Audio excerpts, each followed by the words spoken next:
প্রিয় দর্শক, আমি ডাক্তার সাদেকুল ইসলাম তালুকদার। আমাদের আজকের ভিডিও সহজ স্বাস্থ্য কথা সিরিজের আজকের পর্ব ভুল ও ভুয়া রিপোর্ট।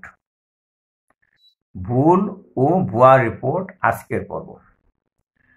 তো এই আজকে রিপোর্ট বলতে আমি বোঝাবো যে প্যাথোলজিক্যাল রিপোর্ট।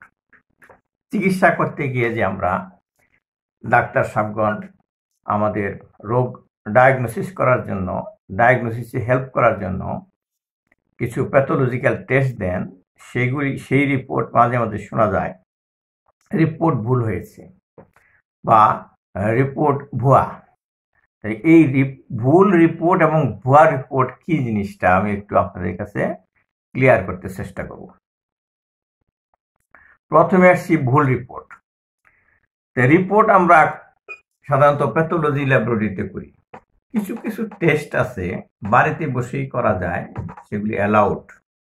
যেমন ডায়াবেটিস রোগীদের জন্য ব্লাড সুগার মনিটর করা অত্যন্ত জরুরি।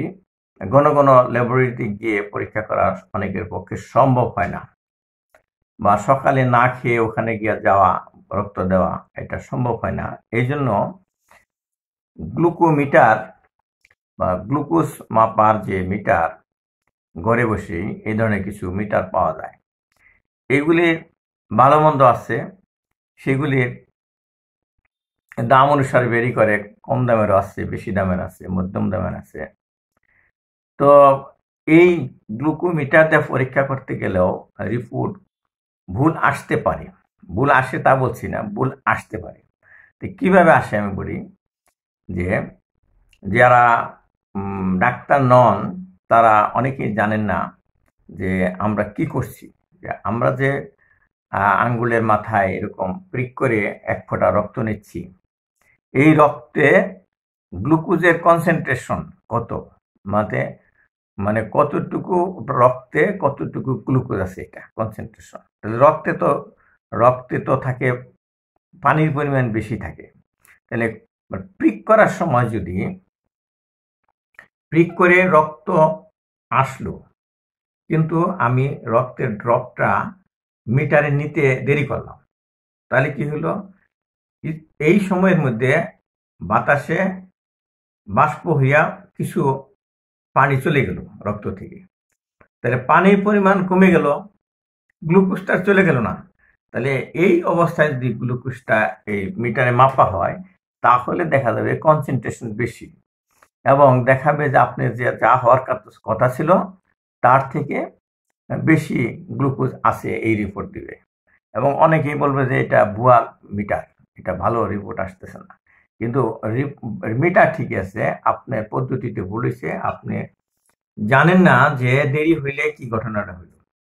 আবার দেখা যাচ্ছে অনেকের আছে ঠিক মতো প্রিক করতে পারলো না, চিপা চিপা কিছু পানি বের হইলো, ওই এই এক্সট্রা সেলুলার যে ওয়াটার আছে এগুলি বের হইলো, তার সাথে কিছু হালকা ব্লাড বের হইলো।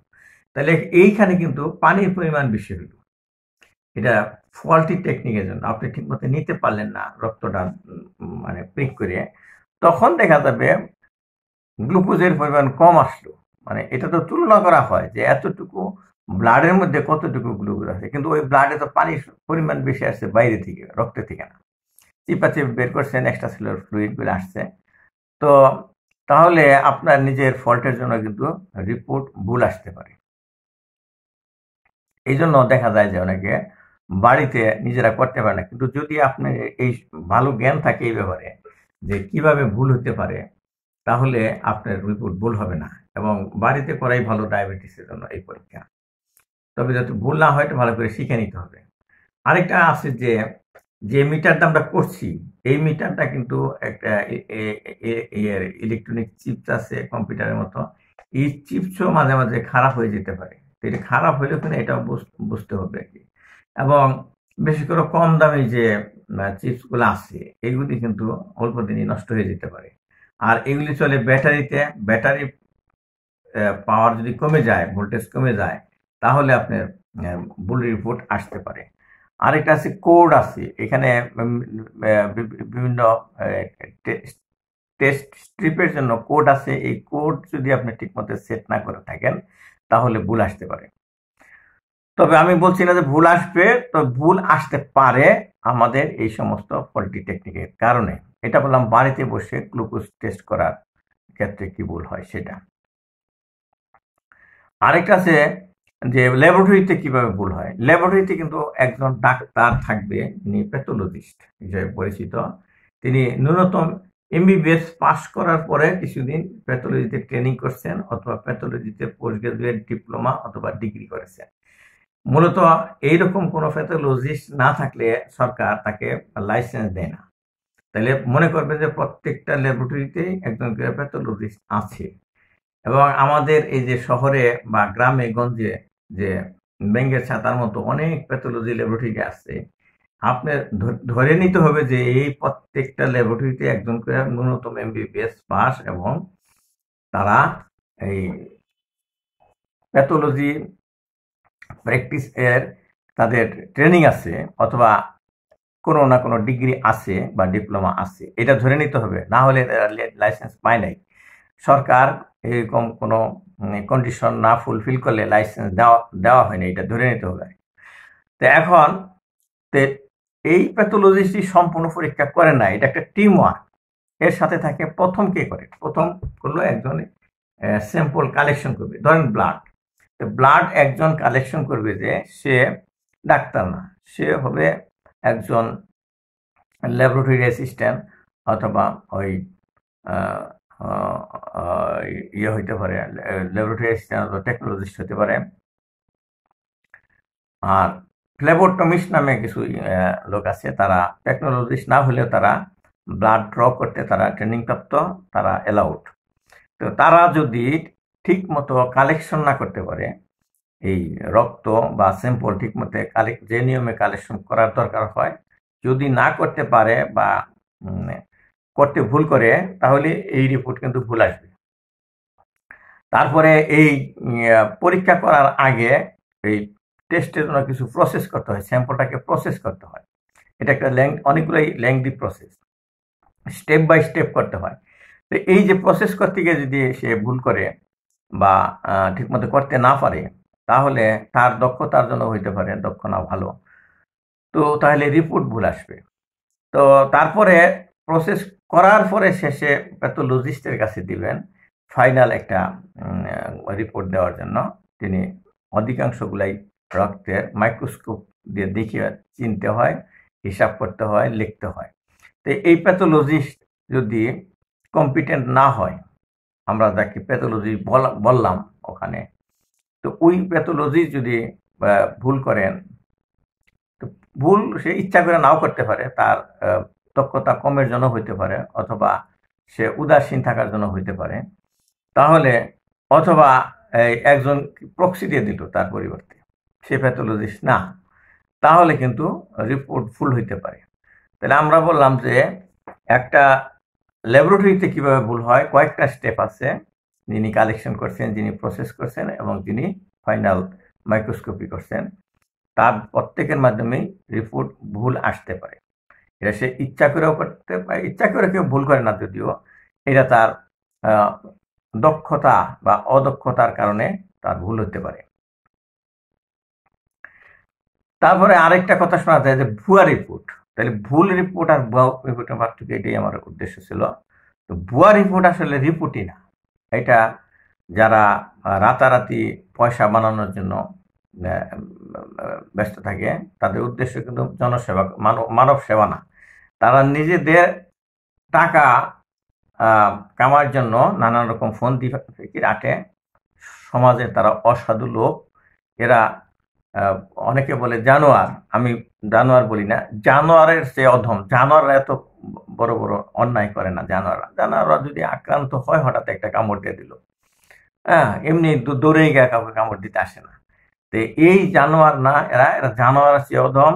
এরা করে কি, নিজেদের টাকা কামাই করার জন্য বড় বড় বাড়ি গাড়ি, বিদেশে ছেলে পড়ানোর জন্য তারা এই ফন্দিয়াকে, তারা সমাজে খুব চাটুকার, তাদেরকে অনেকে কন্ট্রোল করতে পারে না, ধরতেও পারে না। এরকম লোকরা কি ভুয়া রিপোর্ট দেয়। তো ভুয়া রিপোর্ট দেয় কিভাবে? তারা এমন সুন্দর সুন্দর কথা বলে, এমনভাবে প্রচার করে যে এরা ছাড়া কিছু নাই, এবং এটা এটা এটা বেশি যন্ত্র নির্ভর, ওরা কম্পিউটারের উপর বেশি গুরুত্ব দেয়। তাহলে আরেকটা কথা যে বললাম, যে ওই যে আগে একটুকুতে ভুল রিপোর্ট কিভাবে হয়, যে যন্ত্র দিয়ে করা হইলো, যে রিয়েজেন্টটা করা হইলো, সেইটাও যদি ভালো না থাকে, ডিটোরিয়েট হয়ে যায়, ডিটোরিয়েটেড হয়ে যায়, তাহলে রিপোর্ট ভুল আসবে। রিয়েজেন্টের কারণে ভুল আসবে, আর যন্ত্রপাতির কারণে ভুল আসবে। আর এই যে যারা এই ভুয়া রিপোর্ট দেয়, তারা সাধারণত ভালো ভালো ভালো যন্ত্রপাতি রাখে নাই। ওই যন্ত্রপাতি দেখে দেখে বোঝায় যে খুব ভালো রিপোর্ট হচ্ছে। তা আসলে তারা রিপোর্ট নাও করতে পারে, মানে যন্ত্রটা করে না আসলে। যেহেতু ভুয়া রিপোর্ট দেবে তারা, রিপোর্ট দিতে গেলে, রিপোর্ট করতে গেলে খরচ হবে, রিয়েজেন্ট খরচ হবে। তো কাজেই তারা রিয়েজেন্টটা খরচ করবে না, ওইটাও তারা রেখে দিল। তারা কি করবে? রক্ত নিয়ে বালতিতে ফেলে দিল। এটা অনেকে ঠাট্টা করে বলে বালতি পরীক্ষা। তুমি তো পরীক্ষা করো নাই, করছো বালতি পরীক্ষা, এরকম কথা বলে। তাহলে এই বালতি পরীক্ষা যদি করে, তাহলে রিপোর্ট ভুয়া। কিন্তু তারা কিন্তু রিপোর্ট দিবে কম্পিউটার কম্পোজ করে সুন্দর সুন্দর, এবং ইলেকট্রনিক সিগনেচারও দিতে পারে অনেকে। তো এরকম তাদের ডাক্তারকে দেখা যায় না, গ্লাসের ভিতরে থাকে তারা, দেখা যায় না। তো কাজেই এই যে এই ভুয়া রিপোর্ট থেকে আপনারা সাবধান হবেন। তো আমাদের সরকার যে সংস্থা আছে, তারা বিশেষ করে এইগুলি মনিটরিং করেন, কিন্তু যে পরিমাণ ভুয়া লোক দেশে আছে, সেই পরিমাণ আমাদের এরকম মনিটরিং করার ম্যান পাওয়ার নাই। তো তারা অনেক কাজে ব্যস্ত থাকেন। মাঝে মাঝে দেখা যায় যে আইন শৃঙ্খলা রক্ষাকারী বাহিনী তাদেরকে ধরে ফেলছে, এবং ধরার পরে জানা যায় যে তারা 5 বছর যাবত এরকম ভুয়া রিপোর্ট দেয়, বা 2 বছর যাবত ভুয়া রিপোর্ট দেয়। তার মানে ধরা পড়ার পরে আমরা কিছু কিছু জানতে পারি, কিন্তু আমাদের অনেকে অজানা থেকে যায়। তা আমরা যদি একটু অ্যালার্ট হই, একটু বুঝি সুঝে ঢুকি একটা ল্যাবরেটরিতে, হ্যাঁ, খোঁজ খবর নিয়ে ঢুকি যে প্যাথোলজিস্ট কে, টেকনোলজিস্ট কে, তাদের লাইসেন্স আছে কিনা, সেগুলো দেখে নিই।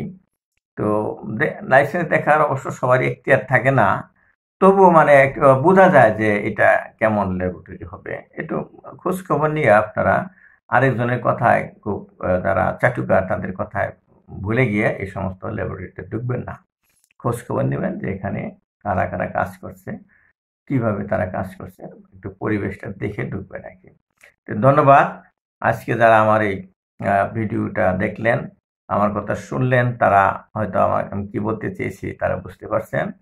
আমি ডাক্তার সাদিকুল ইসলাম তালুকদার। আমি সহজ স্বাস্থ্য কথা সিরিজের ভিডিও তৈরি করতেছি আপনাদের জন্য, যেন আপনারা যারা শিক্ষিত জনগণ আছেন বাংলাদেশের, তারা আরেকটু স্বাস্থ্য বিষয়ে জ্ঞান অর্জন করে আপনাদের স্বাস্থ্য সেবা আরো বৃদ্ধি পায়, এই আমার উপলক্ষ।